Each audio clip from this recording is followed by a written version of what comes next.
ಮಳೆ ಧೋ ಅಂತ ಸುರಿತಾ ಇದೆ.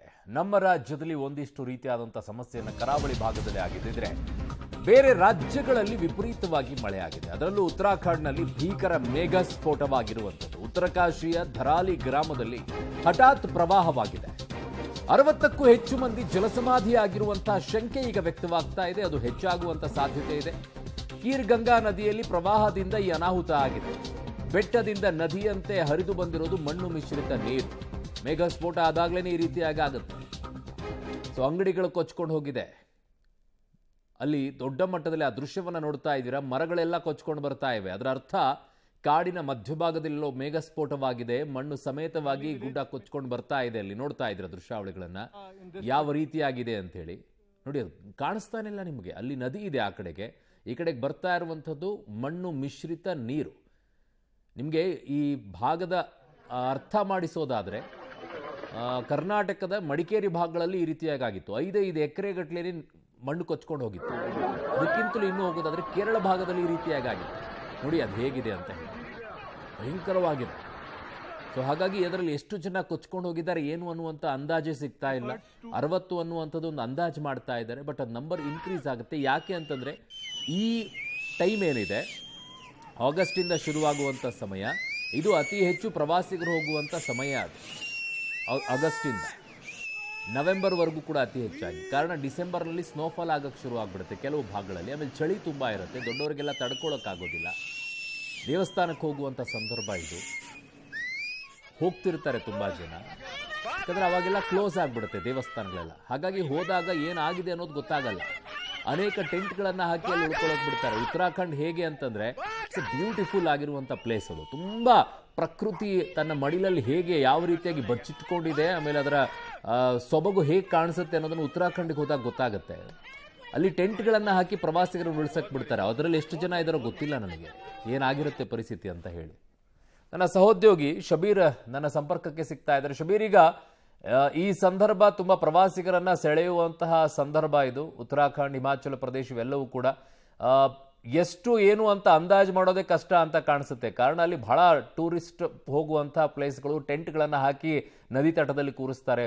ಬಹಳ ಡೇಂಜರ್ ಆಗಿರುವಂಥ ಈ ಸಂದರ್ಭ ನೋಡೋದಾದ್ರೆ ಎಷ್ಟು ಜನ ಹೋಗಿದ್ದಾರೆ ಅನ್ನುವಂಥ ಮಾಹಿತಿಗಳು ಲಭ್ಯವಾಗ್ತಾ ಇದೆ ನೀರಲ್ಲಿ ಕೊಚ್ಕೊಂಡು.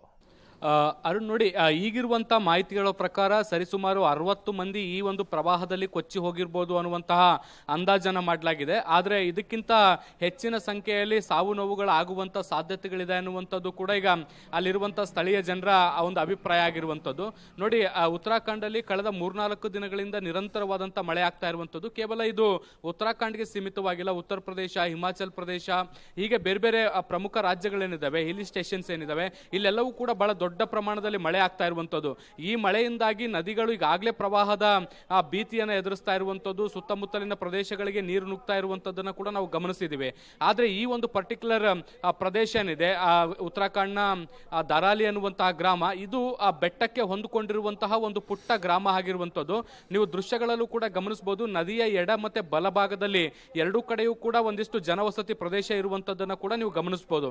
ಸಾಮಾನ್ಯವಾಗಿ ಮೇಘ ಸ್ಫೋಟಗಳಾಗುವಂಥದ್ದು ಬೆಟ್ಟದ ಮೇಲುಗಡೆ ಪ್ರದೇಶದಲ್ಲಿ. ಬೆಟ್ಟದ ಮೇಲುಗಡೆ ಮೇಘಸ್ಫೋಟ ಆದಂಥ ಸಂದರ್ಭದಲ್ಲಿ ಬಹಳ ದೊಡ್ಡ ಪ್ರಮಾಣದ ನೀರು ಏಕಾಏಕಿ ನದಿಯ ಮೂಲಕ ಹರಿದು ಕೆಳಗಡೆ ಬರಲಿಕ್ಕೆ ಶುರುವಾಗುತ್ತೆ. ಹೀಗೆ ಪ್ರವಾಹದ ರೂಪದಲ್ಲಿ ಬಂದಂತಹ ನೀರು ಕೆಳಗಡೆ ಇರುವಂಥ ಇಡೀ ಗ್ರಾಮವನ್ನ ತನ್ನೊಳಗೆ ಕೊಚ್ಚಿಕೊಂಡು ತೆಗೆದುಕೊಂಡು ಹೋಗಿರುವಂಥದ್ದು. ಇಡೀ ಗ್ರಾಮ ನಾಮಾವಶೇಷ ಆಗಿರುವಂಥದ್ದು. ಇಡೀ ಊರೇ ಈ ಒಂದು ಪ್ರವಾಹದಲ್ಲಿ ಕೊಚ್ಚಿ ಹೋಗಿದೆ ಅನ್ನುವಂಥದ್ದು. ಮುಖ್ಯವಾಗಿ ನೋಡಿ, ನದಿಯ ಎಡಭಾಗದಲ್ಲಿ ದೊಡ್ಡ ಪ್ರಮಾಣದ ನೀರು ಹರಿದಿರುವಂಥದ್ದು. ಅಲ್ಲಿರುವಂಥ ಇಡೀ ಪ್ರದೇಶ ಕೊಚ್ಕೊಂಡು ಹೋಗಿದೆ ಅನ್ನುವಂಥ ಮಾಹಿತಿಗಳನ್ನು ಕೂಡ ಕೊಡ್ತಾ ಇದ್ದಾರೆ. ಆಗಸ್ಟ್ 10ರವರೆಗೂ ಕೂಡ ಉತ್ತರಾಖಂಡಲ್ಲಿ ಭಾರಿ ದೊಡ್ಡ ಪ್ರಮಾಣದ ಮಳೆ ಆಗಬಹುದು ಅನ್ನುವಂತಹ ಅಂದಾಜನ್ನ ಕೇಂದ್ರ ಹವಾಮಾನ ಇಲಾಖೆ ಮಾಡಿತ್ತು. ಇದಕ್ಕೆ ಪೂರಕವಾಗಿ ನದಿಯ ತಟದಲ್ಲಿರುವಂತಹ ಜನರನ್ನ ಖಾಲಿ ಮಾಡಿಸುವಂತ ಕೆಲಸಗಳು ಕೂಡ ಆಗಿತ್ತು. ಆದಾಗ್ಯೂ ಕೂಡ ಕೆಲವೊಂದಿಷ್ಟು ಜೀವನೋಪಾಯವನ್ನು ಕಂಡುಕೊಂಡಂತಹ ಜನರು ಆ ಒಂದು ಪ್ರದೇಶದಲ್ಲಿ ಇನ್ನೂ ಕೂಡ ಜೀವನವನ್ನ ಮಾಡ್ತಾ ಇದ್ರು. ಕೆಲವರು ಹೋಟ್ಲು ನಡೆಸುವಂತವರು, ಜಾನುವಾರುಗಳನ್ನ ಸಾಕೊಂಡಿದ್ದಂಥವ್ರು, ಈ ರೀತಿಯಾಗಿ ಅಗತ್ಯ ಕೆಲಸಗಳಿಗಾಗಿ ಮನೆಯಲ್ಲಿ ಒಬ್ರು ಇಬ್ರು ಆ ಒಂದು ವಸತಿ ಪ್ರದೇಶದಲ್ಲಿ ಉಳ್ಕೊಂಡಿದ್ರು. ಅವರೆಲ್ಲರೂ ಕೂಡ ಈ ಒಂದು ಪ್ರವಾಹದಲ್ಲಿ ಕೊಚ್ಚಿ ಹೋಗಿದ್ದಾರೆ ಅನ್ನುವಂಥ ಮಾಹಿತಿಗಳು ಬರ್ತಾ ಇದ್ದಾವೆ. ಸದ್ಯಕ್ಕೆ NDRF ಮತ್ತೆ SDRF ತಂಡಗಳು ಕೂಡ ಸ್ಥಳಕ್ಕೆ ದೌಡಾಯಿಸಿರುವಂಥದ್ದು ಮತ್ತೆ ರಕ್ಷಣಾ ಕಾರ್ಯಾಚರಣೆಯನ್ನು ಕೂಡ ಮಾಡ್ತಿದ್ದಾರೆ. ಆದರೆ ನದಿಯಲ್ಲಿ ನೀರಿನ ಪ್ರಮಾಣ ಹೆಚ್ಚಾಗಿರುವಂತಹ ಹಿನ್ನೆಲೆಯಲ್ಲಿ ರಕ್ಷಣಾ ಕಾರ್ಯಾಚರಣೆಗೂ ಕೂಡ ಸಾಕಷ್ಟು ತೊಂದರೆಗಳಾಗ್ತಾ ಇರುವಂಥದ್ದು. ಮುಂದಿನ ಹಂತದಲ್ಲಿ ಆ ರಕ್ಷಣಾ ಕಾರ್ಯಾಚರಣೆಯನ್ನು ಇನ್ನಷ್ಟು ಚುರುಕುಗೊಳಿಸುವಂತ ನಿಟ್ಟಿನಲ್ಲಿ ಪ್ರಯತ್ನಗಳು ಕೂಡ ನಡೀತವೆ. ಅರುಣ್. ಶಬೀರ್, ಹಾಗೆ ಸಂಪರ್ಕದಲ್ಲಿ ವಾಪಸ್ ಬರ್ತೀನಿ ನಿಮ್ಮ ಹತ್ರ. ಈ ಭಾಗ ಏನಿದೆ ಟ್ರೆಕ್ಕಿಂಗ್ ಮಾಡೋಕ್ಕೆ ತುಂಬಾ ಅನುಕೂಲವಾಗಿರುವಂಥದ್ದು. ಬೆಟ್ಟಗಳಿರುವಂಥ ಜಾಗ ಇದೆಯಲ್ಲ, ಅತಿ ಹೆಚ್ಚಾಗಿ ಟ್ರೆಕ್ಕಿಂಗ್ ಕ್ಯಾಂಪ್ಗಳನ್ನು ಇಲ್ಲಿ ಹಾಕ್ಕೊಳ್ತಾರೆ. ಈ ಭಾಗದಲ್ಲಿ ಅತಿ ಹೆಚ್ಚಾಗಿ ಹೋಗ್ತಾರೆ ಅಲ್ಲಿ. ಆಮೇಲೆ ಚಾರ್ ಧಾಮ್ ಏನಿದೆ ಆ ವಿಚಾರದಲ್ಲೂ ಕೂಡ ಬಹಳ ಪ್ರಮುಖ ಪಾತ್ರವನ್ನು ವಹಿಸಿಕೊಡುತ್ತೆ.